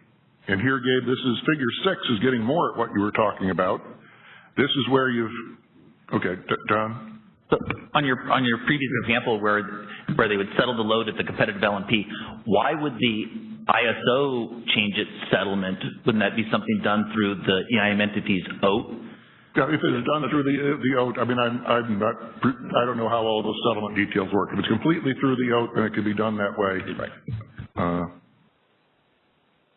I was thinking if the wholesale load was an EIM customer, it might be partly through the ISO settlements, but however it works, we could work that out, I think. So figure 6 is getting to the example of where we've got a load pocket that has not only one balancing authority area in it, but 2. And this is where we would want to apply mitigation, and I think it goes to, you know, participation in the EIM is voluntary, but it's not voluntary that you have to bring resources to cover your base schedules, and it's not voluntary that you have to provide some flexible capacity to balance it. And then there's an equity issue. If the BAA North here, if their flexible energy that they bring to the table to share with other EIM entities is offered at $900, are the other EIM entities really getting the benefit of the bargain? Suppose it is really expensive. Suppose it really has that opportunity cost. But still, are the other EIM entities getting the benefit of the bargain if it's being offered at $900? I think that's a question. We need to apply market power mitigation. And also the question is, suppose it really is high cost. Do we have to have some rules about the offering of that energy within the EIM? So these are some of the thoughts I had about the mitigation framework and how it relates to the competitive LMP, and some potential for perhaps reducing the application of mitigation within particular balancing areas when they're import constrained. First, if there's no load that's being served at that price, and then secondly, perhaps by the use of the competitive LMP for settlements of load that's within the area, if we can't get the DEB price right. There's one thing that's if we think about this example here in Figure 7, there's another point that a lot of the discussion that PowerX brought up was of high value bilateral sales within the day, within the hour, that might be higher than our DEB, that might be higher than competitive LMP. But if we talk about the resources that are offered to meet the base schedule and the resources that are offered to provide flexibility, that can't be sold outside the EIM. They're obligated to bring that capacity to the EIM. So there is no external opportunity cost for that amount of supply. So we also might be able to apply rules to the mitigation of the resources that are brought to the EIM for base schedules and the supply that's offered to provide flexibility, as opposed to what they choose to bring beyond that. So I'll take questions on that, and then we can resume our more general discussion. No one in the room. How about on the phone? We do have a caller in the question queue. Caller, your line is unmuted. Hi, it's Mark Pullman of PowerX. Thanks, Dr. Harvey, for that. I think that's some very good information. A couple things that I think might help from a clarification perspective is one thing to, let's start with your example where you have a balancing authority where there are no customers exposed. And I think you rightfully point out that what are we mitigating for? And that doesn't make any sense to us. But a second thing that might be valuable information is that as it relates to BA to BA transfers, it's not that you have an obligation to a must-offer obligation to bring energy for your base schedules to the EIM, or a must-offer obligation to bring flexible capacity. It's that if you don't bring enough, transfers are frozen. And that's important because let's say you have a BA where there are no customers exposed. The only way you're going to be able to sell energy to another BA is if that BA has sufficient base scheduled energy and sufficient upward flexible capacity at a 95% confidence level in order to pass to accept inbound transfers. So you're going to have a situation where when those transfers are occurring, so let's say in this example here where you have the BA North and there's no wholesale customers in there, you have BA West. The only way that BA West BA is able to receive that 10 megawatts of import energy is if it has already demonstrated that it has offered enough resources to meet its own imbalances with 95% confidence. So that BA right, North, but the point is the reason we have the imbalanced energy is because 95% confidence is not 100. And the idea is that people will be buying to, when we get into that 5%, they'll be buyers. And should they be buying at $900 or $80 or $100? Well, and for the flexible capacity portion, that 95% confidence is after the diversity benefit is already applied too, which implies that there's some sharing. Right. The whole diversity benefit, is premised on the sharing. correct. And one clarification: the import is frozen. It's frozen. It's not set to zero. So an entity, if it's importing, it kind of then preserves an entitlement to import, to continue importing. It just can't import anymore. But yeah, I think it would be different if you cut off imports, but it can continue to import after failing the test. Correct. And I was just pointing out that it is certainly, there is 5%, it is frozen. It is certainly, all I was pointing out was that it is a limit in terms of that entity is generally speaking going to have sufficient resources, and for the most part it's going to be economic displacement. But perhaps the next point might help also fill in, which is if you put your imbalance your flexible capacity offers in really high, you're actually exposed to meeting your own imbalances uneconomically from imports. So if you value your resource, let's say at $100, but you put that offer in at $900, and then the load in your own BA ticks up, or the wind in your own BA falls off, and you have a positive imbalance, you might end up importing energy at $300, $400, $500 from your neighbors. So there's significant discipline from the fact that the entities that are participating in the EIM also have their own imbalances being served, so they have strong incentives to offer at where they value their marginal opportunity costs, because otherwise their own imbalances are going to get met through transfers uneconomically, and they're going to experience harm from that. And so there's pretty strong incentives. And then the last point Mark, let's just stop there. Let's talk about that for a second. I mean, I think there's circumstances in which that might be true, but it might not necessarily be true. Gabe talked, and we had a discussion earlier about whether all the resources that are used to meet imbalances have to be in the market. And I think the substance of that discussion was that they don't, so that a balancing authority area could put in the $900 offer prices and then meet imbalances with the output of other resources. I think you will still see transfers because sorry, go ahead. I'd like to clarify that, that may be the case where a single entity serves all the load in an EIM entity, but in most EIM areas, there are third-party transmission customers who are exposed to that high price. So the concern, and I think FERC has expressed this concern, the scenario Mark puts where the main supplier could bid high and serve in balance, but a portion of that would be its transmission customers. So that's been a concern, and it may distinguish, we've pointed out, it may distinguish some EIM entities from an area like PowerX where, there may be no third-party transmission customers exposed to the high price. Yeah, and that's the distinction I was trying to make between Figure 4 and Figure 5, where Figure 4 is there's no one within the area, and Figure 5 where there are other entities within the balancing authority area that potentially are buying at that imbalance price. Correct, and I think that's very valuable that you've highlighted that for those entities that do, those BAs that do have those customers exposed, perhaps instead of saying you're going to cap the cost of the imbalance through the tariff, perhaps one solution worth considering is that they would have the option. Either, for entities that don't have any customers exposed in the BA, I think you've made the point, why are we mitigating inside that BA? For entities that do have customers exposed, maybe they have the choice to either accept mitigation or cap the Schedule 4 and 9, the imbalance cost. They could say, well, which one's, right, more acceptable to me?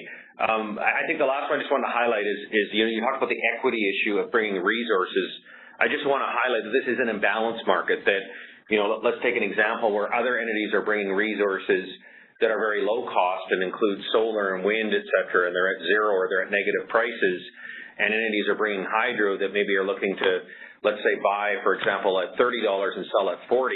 That's actually that's a lot of value being provided on the buy side. Even though it's a higher cost resource, we shouldn't assume that is bringing less to the table. Bringing long-term storage hydro to the Western EIM that can soak up surplus energy, increase the energy in storage that can then turn around and displace higher cost resources in future intervals is actually value being provided. So I don't think the right measure is whether you're bringing high cost or low cost resources, but are you meeting the resource sufficiency requirements? Are you bringing those, sufficient resources to the table based on those requirements? I don't think I disagree with that, Mark. I was just making the point that there's going to be low-cost resources and high-cost resources, and the gains from trade are replacing high-cost resources with low-cost resources and shifting the energy limits around. But there is, as Brad pointed out, there is a diversity benefit that we've calculated for the EIM that it's supposed to provide a benefit for all the balancing authority areas to require less flexible resources than they would on their own. But that's only true if it's a competitive market.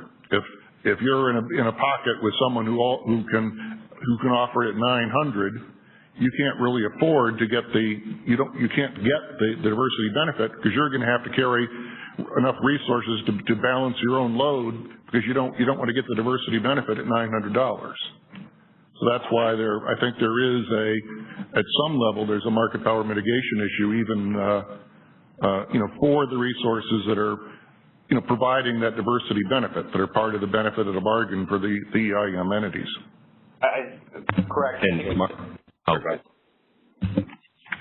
No, I was just going to add, I think it's also a question of the time frame. So if you're looking at one day, your point is well taken that having high opportunity cost storage participating and deferring its output is a good thing. But if you evaluate that same situation over a long enough time period, then the benefits got to come from actually supplying at some point. So not that the mitigation is doing that, but from a higher level sort of evaluation of what the benefits are, it is sort of a question of how you're slicing the time frame.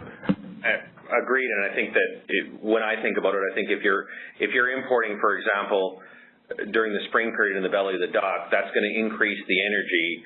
And at some point, because you have additional energy, your load's not going to change. You're going to want to push that energy back out into the market, whether it's through the EIM or through other frameworks. You're not going to be importing that energy for the purpose of spilling it. So, importing that energy means that over a longer-term time frame, that energy is going to come back into the market and help displace resources no different than a battery. If a battery was charging, it would want to discharge at some point and push that energy back into the market.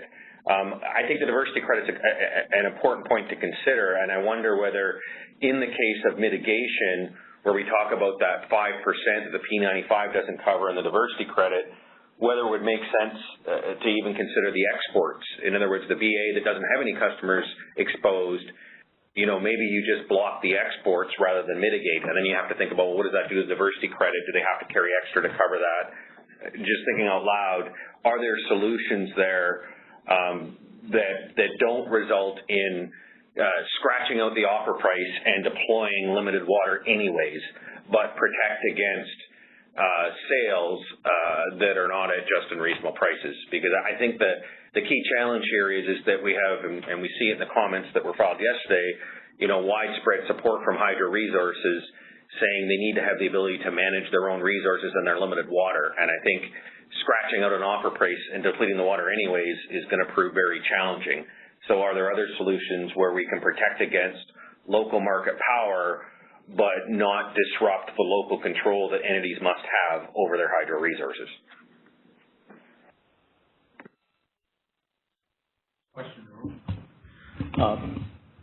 Question, say, when the PAS 26 is binding from north to south, then Arizona unit and Nevada unit will be dispatched up to relieve the congestion. So in this case, the unit should always be mitigated regardless it has third-party load or no, right? I'm sorry, you're speaking so softly, I couldn't hear anything. Say, we are proposing here, say, if the BAA doesn't have third-party load, then you say there's no reason why we want to mitigate it. But under the scenario, say, PAS 26 is binding from north to south, then Arizona unit and Nevada unit will be dispatched up to relieve the congestion. So under this scenario, that unit should be mitigated. Yes. Right, but they're not exercising market power over Arizona load.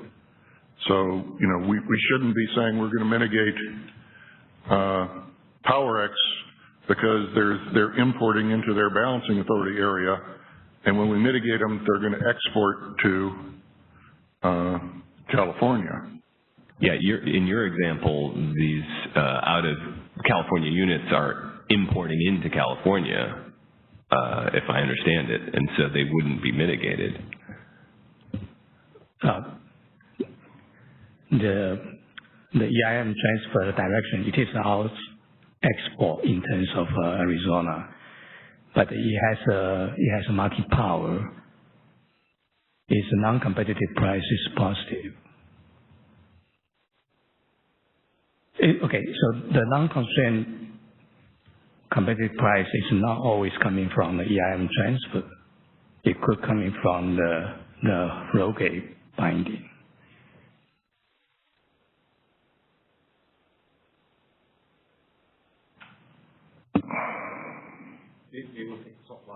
Yeah, okay. So that maybe the issue with low DEBs for the Pacific Northwest might be that it's being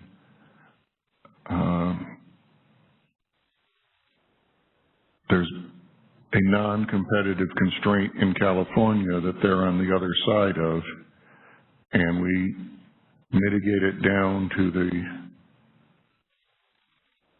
competitive price on the other side, and then we dispatch them up to solve the constraint in California.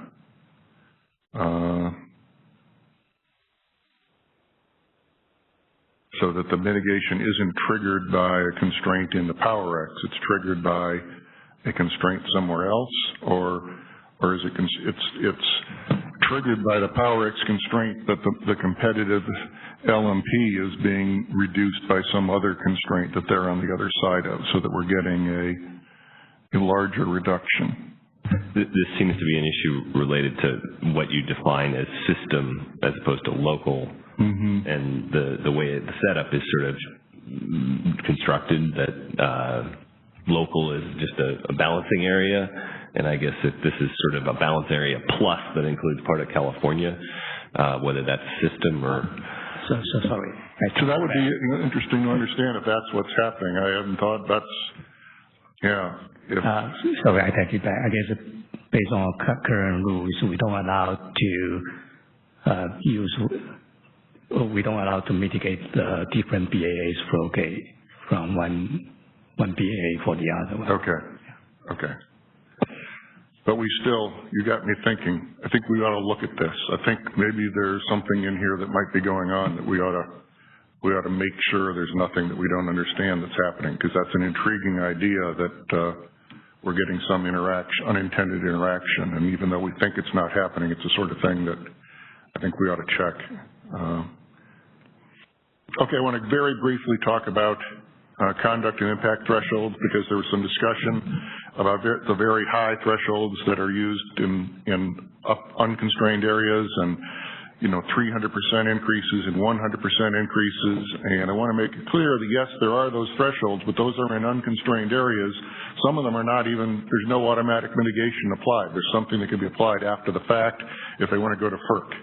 The conduct and impact test that the NISO uses in the actual constrained areas where mitigation is applied on a routine basis is this formula. People don't tend to work it out because it's a complicated formula. But here are the numbers that the CAISO calculates this each month and updates the calculations every month, so you can go on their website and download it for any month you want to look at historically, and these numbers are not $100 or 300%. And you'll see on this month they're $51, $36, $46, and for June 2018 they're $6, $4, $5.76. These are not $100 margins. So we got to distinguish between the upstate area where yes, because there's imports coming in, it's unconstrained for imports from Ontario and PJM, as well as a supplier from Hydro-Quebec and New England. Yes, they're very broad thresholds, but those are not the thresholds that are applied within an area. Zone J, as I point out, is roughly in load size similar to a lot of Western EIMs and maybe larger. So these are the thresholds that are actually applied under the NISO's conduct and impact test. And then MISO has a similar distinction between broad constrained areas where they have very... Can just make sure that we understand the table, so just head back. Okay, so LPT is the amount above... Load pocket threshold, so that's the conduct and impact threshold. Okay. For the load pockets that are identified. The inside Dunwoody South, Staten Island, these are all load pockets within the city. Okay. Within Zone J. So these are the areas in which ex-ante mitigation is applied by the NISO.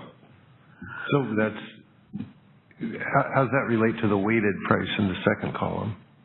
Those are just used in calculating it. The formula that I had there on the previous page, you'll see it has the average price in constrained hours. So the NISO, in posting it, just posts the components. And, you could disagree on what the formula is. The point is, these are the numbers that are used. They're not $100. So I was going to ask what the logic behind the formula is. So they're mitigated when they're above, like in the first row? $6 above the DEB, basically. Oh, $6. 630. The first one, Dunwoody South, is 638. So if your DEB was 40 and you bid above 4638, you violate the conduct threshold. And if the impact on price was more than 638, you'd violate the impact threshold. Scott, I'm just curious because you were involved in a long time in this. Do you recall any of the logic behind the formula? Well, partly it fluctuates with price because there's variability. When gas prices are high, there's more variability and more uncertainty. And then the idea is if it's mitigated, the more frequently it's mitigated, the more people have the ability to factor this into their bids, as opposed to if it's hardly ever being mitigated, it's hardly ever constrained, they have less ability to do it. But it was sort of... That always thought backwards to me, because if an area is constrained a lot, it suggests they would have a lot of market power. So to allow the threshold is tighter. If it's constrained a lot, the threshold's tighter. Okay, it goes down. Right. Whereas if it's hardly ever mitigated, this was sort of worked out between the loads and the generators, and this is what everybody felt was sort of right. And it survived for 15 years. So what would be the analogy? I mean, in our market, we have dynamic mitigation. I'm not suggesting these as necessarily the numbers. I'm just pointing out that conduct and impact test doesn't necessarily mean big margins. That these are, and you could define it in a different way. You could say 5% of the, 10% over the DEB, whatever you want, or $5 or $10. But and these, we have a dynamic mitigation. So, we only mitigate when there is congestion. No, this is only applied when there's congestion. Yeah. So that's kind of like if it was only applied when there's 100% congestion, what would the formula would yield? A pretty low markup. Right, 2%. Yeah. Okay. Well, so you say, I didn't know that these are applied only when there's congestion. I thought this was applied in every hour. I thought that was No, there's a trigger for whether zone J is constrained. Okay. That's set like hourly or every... these thresholds are calculated every month, and whether it's constrained is determined in every dispatch interval. Every dispatch interval. So, just to follow on, Eric, I had always thought like the idea behind conduct and impact tests was that you were trying to extract some notion of their marginal cost from their behavior during periods in which they were in like a competitive setting. Well, there are rules for how you calculate the competitive bids, which are, these are the thresholds. There are also rules that are totally different from the DEB for how you calculate the DEBs. And, one of them, and which is, often used in places for hydro resources, is where that resource bid when it was not constrained over the last, 30 days or 90 days, or, over, some percentage of the hours. So that concept applies to that's an ISO rule too. And the idea is that if you're if you're bidding the value of water and the long-term water resource, well, sometimes that changes a lot, but mostly it doesn't. It should be pretty stable over the last 3 months and, going up now and then, but basically it should be reflected in the bids when you weren't constrained. So that's... All right. So that I'm hearing that concept is applied to setting the DEB, whereas opposed to you're talking about the thresholds here above the DEB. Okay. Hey, Scott. So you mentioned that, like, for that first area, 638 would be both the conduct and the impact threshold. The conduct, I think we've talked a little bit about, but how does the impact test actually work? Is it two different runs of the market that go through, one at your DEB and one not at your DEB, or how's that constructed? Right. So there's the initial run is done with unmitigated prices, then a run is done with mitigated prices, and then the impact is the difference of the impact of using the mitigated offers instead of the unmitigated offers.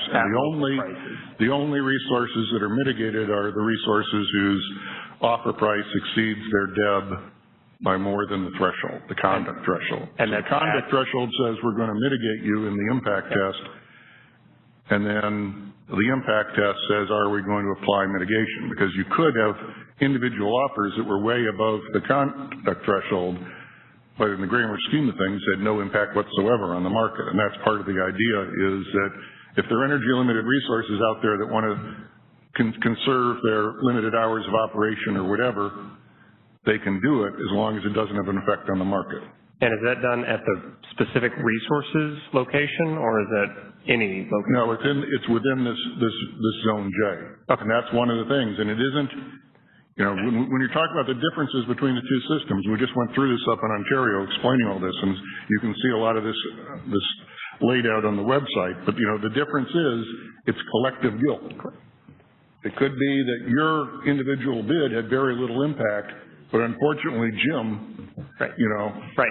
Yeah, making all that money over there. He offered 1,000 megawatts at $1,000, so that meant, because you can't run this, you know, it's the same limitations on computation like ISO have. You can't run a scenario for every individual market participant. So that's one of the trade-offs. You got to accept with a conduct and impact test that, yes, it's no harm, no foul if nobody's bid has any impact, but it's collective guilt if you actually were just trying to manage your one little resource, but this guy caused a violation and the price goes way up.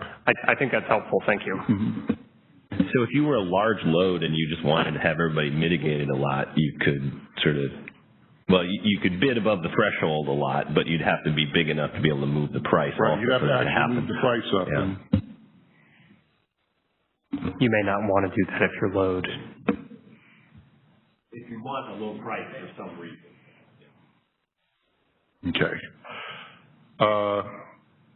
So in just the MISO, you see the same very high thresholds for the broad regions, but those are the BCAs, the broad constrained regions. They also have a formula that's fairly similar, but slightly different. It has to do with the fixed cost of a new peaking unit. So that's a cone. Yeah, it's sort of like a cone, and the number, and again, figures on the number of hours that they're constrained. And you know, here are the margins. These are a bit higher, but still, most of them are well under $100. And you know, SPP's got the same sort of framework, and their narrow constrained areas are also, you know, lower thresholds. So the conduct and impact test doesn't necessarily mean high thresholds. Is just the point I was trying to make here, that that's a separate decision. And if you wanted the conduct and impact test, you know, you want to think about, okay, it has these other differences. It does have collective guilt. It isn't typically based on a single constraint. It's, on this one, I always thought the logic, is the logic of this one to allow recovery of the fixed cost through the energy price? You know, given that the formula has that, you could say that, yeah, that's some of the rationale. But, you know, it's sort of also just a sense of how big these numbers are relative to the market and what people accepted. They're quite volatile from year to year. Is that the divisor is changing? Like, is it the number of hours? Yeah, it's mostly driven by changes in the amount of, it's how often it's constrained, I think. And the ones that don't change, it's because they're always constrained more than 2,000 hours or whatever, or less. So somebody might say, well, the MISO conduct threshold is 100, but yes, sometimes 100 does kick in, but usually it's quite a bit less. Right. That's the upshot. Mm-hmm. And you know, the WUMS region again is that's sort of similar to an EIM BAA. So again, that's not totally different in terms of the size of the region we're talking about.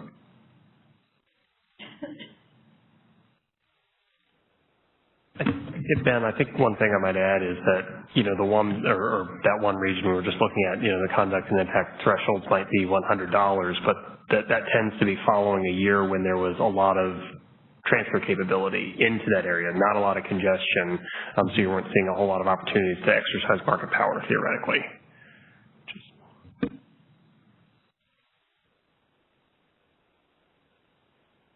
Okay, and as I said, you know, we've been doing this discussion up in Ontario, so if you want more gory details, there's a link to where you can see a presentation that covered a lot of these, the rules for both New York and MISO, but also SPP and ISO New England.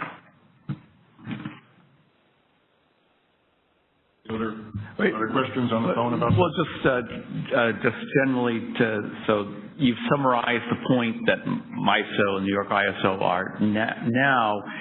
Have they gotten to that point pretty smoothly, or has there been was there a lot of concern in the early days with the conduct and impact, and so this is the product of a lot of rule changes?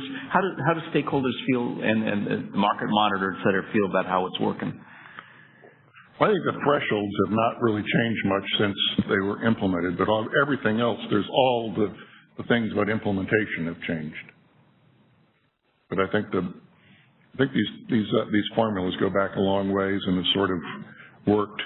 And one of the quirky things you might think is crazy that seems to work out with everybody is there's separate thresholds calculated for conduct and impact in the day-ahead market and the real-time market. And it happens because the difference in the degree of congestion at the real-time thresholds are a bit wider, which sort of works well with greater gas price volatility, and it's harder to track things in real time. So it seems like maybe through inadvertence the design sort of has worked out reasonably.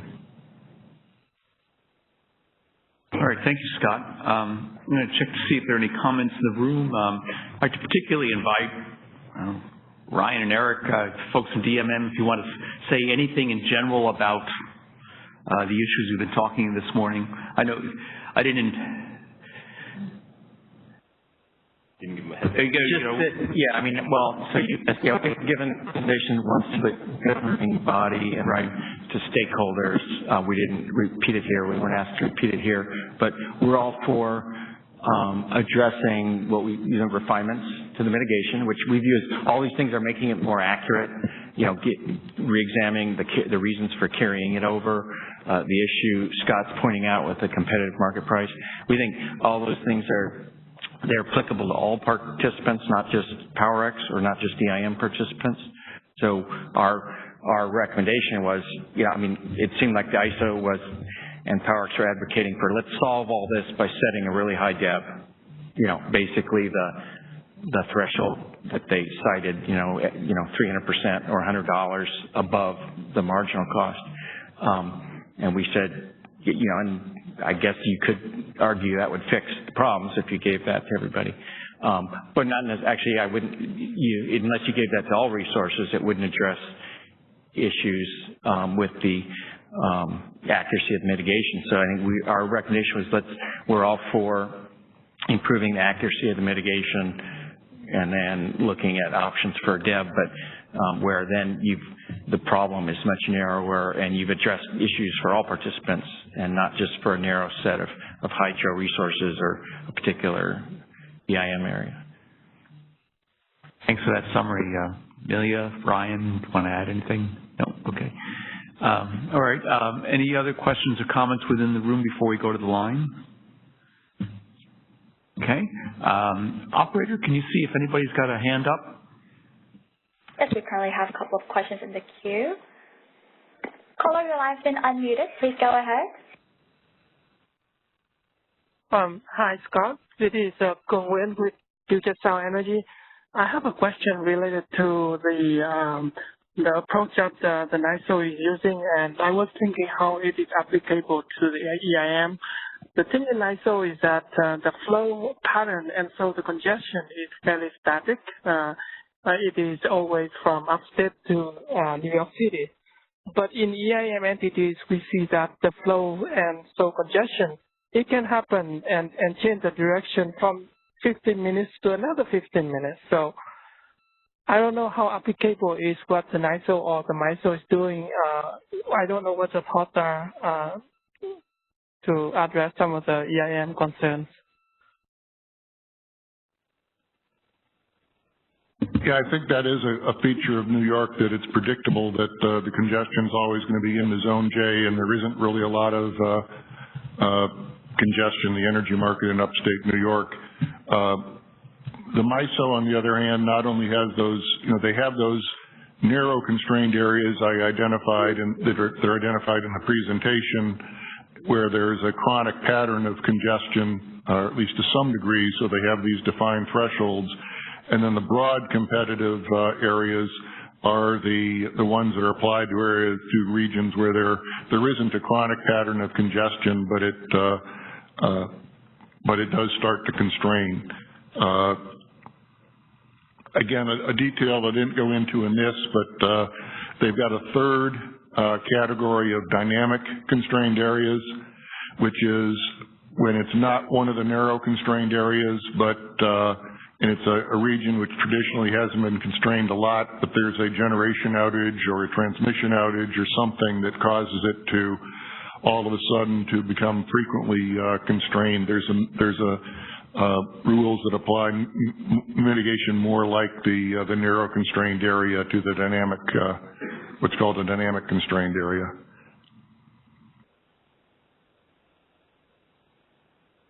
Thank you.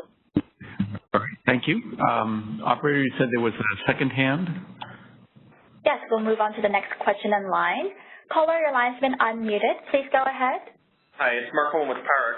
Dr. Harvey, this was helpful. I was just wondering if I could ask a few questions about the generally constrained versus the more frequently constrained, because certainly we understand the need for local market power mitigation or the conduct and impact test that is much tighter in regions where customers are frequently exposed to the potential for the exercise of local market power. I guess, you know, when I think about it, I think about the generally unconstrained. What they're trying to achieve there, and please correct me if I get this wrong, is to say that in regions where customers are infrequently exposed to the potential for the exercise of local market power, we can have higher thresholds.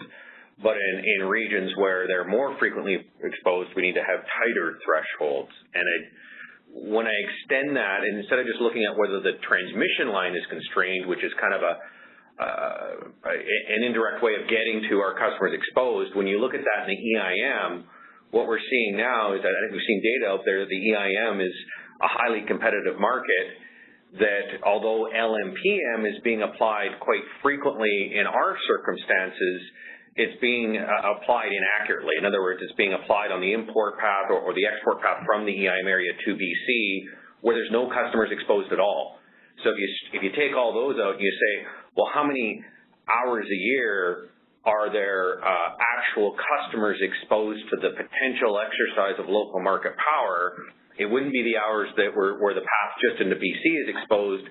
Maybe it's the path into, for example, BC and the Puget Sound area, but you look at that, and because Puget Sound area has some customers exposed to Schedule 490, well, that's a pretty limited number of hours. So I think just when we evaluate generally unconstrained versus whether it would be considered more of a locally constrained area, we'd want to look at the number of hours that there's actually the potential for the exercise of local market power. And I think in the EIM, it's very, very low. And so I just wanted to hear if you had any thoughts in that regard.